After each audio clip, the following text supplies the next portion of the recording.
साथियों नमस्कार, आदाब, सत श्री अकाल, जय भीम, जोहार। मैं डॉक्टर दशरथ हिनोनिया स्वागत करता हूं आज की इस परिचर्चा में। और साथियों, मैं एक अपील करना चाहता हूं कि आप इस वीडियो को लाइक और शेयर ज़रूर करें और साथ साथ चैनल को सब्सक्राइब करना ना भूलें।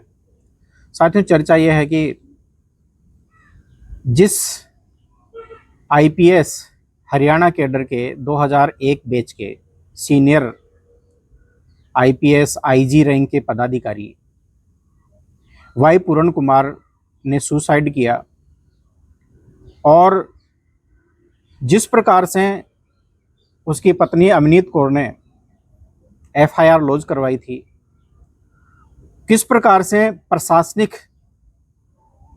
मिलीभगत के तहत एक गोलमोल एफआईआर दर्ज की गई और जो नामजद आरोपी थे, जिनमें मुख्य आरोपी डीजीपी शत्रुजीत सिंह कपूर और रोहतक एसपी नरेंद्र बिजारनिया,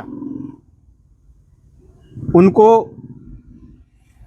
स्पष्ट रूप से उसमें एफआईआर में इन्होंने नाम नहीं लिखा। और जब उनकी पत्नी अमनीत कौर ने ये मांग उठाई कि जब तक आप ये नामजद आरोपी, जिसमें उन्होंने पूरी लिस्ट दी थी, इनको शामिल नहीं किया जाएगा, तब तक शव का पोस्टमार्टम नहीं होगा। लेकिन हुआ क्या? हुआ ये कि अभी तक जो नामजद आरोपी थे, अभी तक जिसमें मुख्य रूप से डीजीपी शत्रुजीत सिंह कपूर और रोहतक एसपी नरेंद्र बिजारनिया को शामिल नहीं किया गया है। साथ ही साथ ये जरूर हुआ है कि रोहतक एसपी नरेंद्र बिजारनिया का ट्रांसफर कर दिया, दूसरी जगह उसको शिफ्ट कर दिया गया है, लेकिन अभी तक उनको पद से नहीं हटाया गया, ना उनको गिरफ्तार किया गया है, ना शत्रुजीत सिंह कपूर को गिरफ्तार किया गया है। और यही जो मांग है वो अमनीत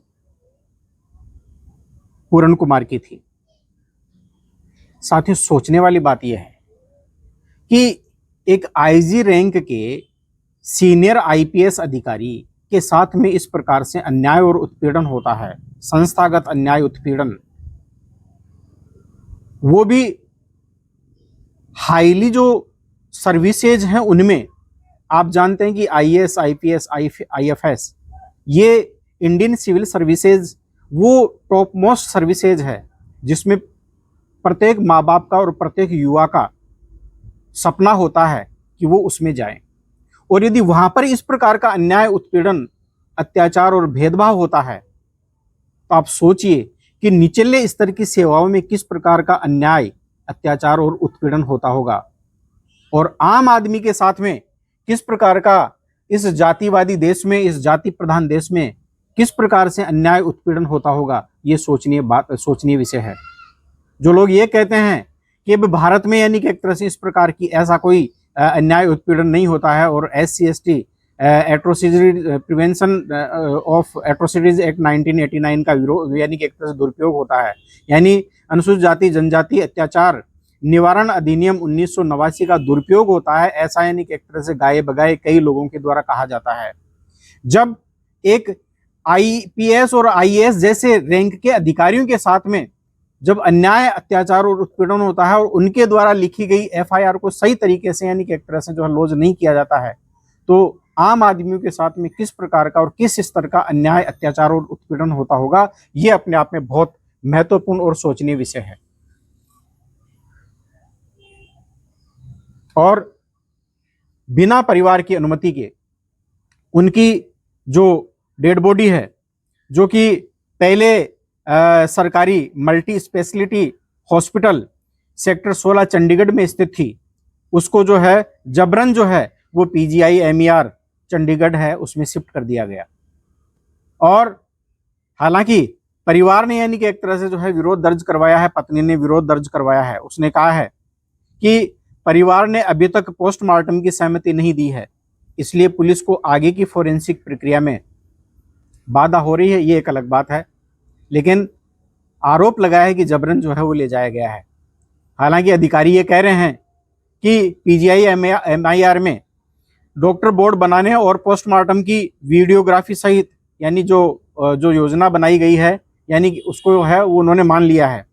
लेकिन इस संदर्भ में एक ऐसी कमीशन ने भी यानी कि एक तरह से जो है स्वतः संज्ञान लिया है, और स्वतः संज्ञान लेते हुए जो चीफ सेक्रेटरी और जो डीजीपी है उससे 7 दिन के अंदर अंदर जो है उन्होंने जवाब मांगा है। और यदि उन्होंने ऐसा जवाब नहीं दिया तो ऐसी स्थिति में वो आयोग न्यायालय समान शक्तियों का उपयोग है वो इनके खिलाफ वो कर सकता है। साथ ही साथ राजनीतिक दबाव भी बढ़ा। जिस प्रकार से सोशल मीडिया के ऊपर और सामाजिक संगठनों के ऊपर दबाव बनाया, उसका परिणाम ये निकला कि मायावती ने भी मुंह खोला है, सांसदों ने, कांग्रेसी जो सांसद और विपक्षी जो सांसद है उन्होंने भी मुंह खोला है। और इसके साथ साथ में यानी कि एक तरह से जो कई जो सामाजिक संगठन है उन्होंने इस मुद्दे को राष्ट्रीय स्तर पर है वो उठाया है। लेकिन अभी भी यानी कि एक तरह से जो अनसुलझा जो मामला है, जो विवाद है वो क्या है कि एफआईआर में अभी आरोपियों के नाम स्पष्ट रूप से अभी तक दर्ज है वो नहीं किए गए हैं। एज पर फाइनल नोट लिखना ये अधूरा यानी कि एक तरह से जो है वो माना जा रहा है। परिवार और पत्नी की मांग है कि एफआईआर में डीजीपी और एसपी शत्रुजीत सिंह कपूर और नरेंद्र बिजानिया जो कि वरिष्ठ अधिकारी हैं उनको आरोपी बनाया जाए। लेकिन इन नामों का अभी तक स्पष्ट नामांकन जो है वो एफआईआर में नहीं हुआ है। पुलिस और राज्य सरकार के बीच ये भी झड़प रही है कि किस एजेंसी को जांच सौंपनी चाहिए, सीबीआई या स्वतंत्र जांच एजेंसी। तो क्योंकि ये अपने आप में जो मुद्दा है वो पारदर्शिता का है वो बन गया है। यदि सही प्रतिबद्धता न हो तो यह मामला एक न्यायालय के बाहर दबाव, प्रशासनिक संरक्षण की कहानी बन सकता है। इसलिए अब आप लोगों को, हम सबको यानी कि एक तरह से सोचने की आवश्यकता है और विचार करना चाहिए कि समाज को एकजुट होकर और इस अन्याय और उत्पीड़न से बचाना है। और मैं फिर अपील करना चाहता हूं कि जितने भी हमारे अधिकारी कर्मचारी हैं उनको कभी आत्महत्या नहीं करनी चाहिए। मैं फिर से बाबा साहब का वो कोटेशन दोहरा रहा हूँ। बाबा साहब ने कहा था कि 100 दिन बकरियों का जीवन जीने से अच्छा एक दिन शेर का जिया जाए। साथियों, अन्याय और उत्पीड़न के खिलाफ आवाज उठानी है, आवाज उठानी है। समाज के हक और अधिकारों के लिए आवाज उठानी है, अपने खिलाफ होने वाले अन्याय और उत्पीड़न के खिलाफ।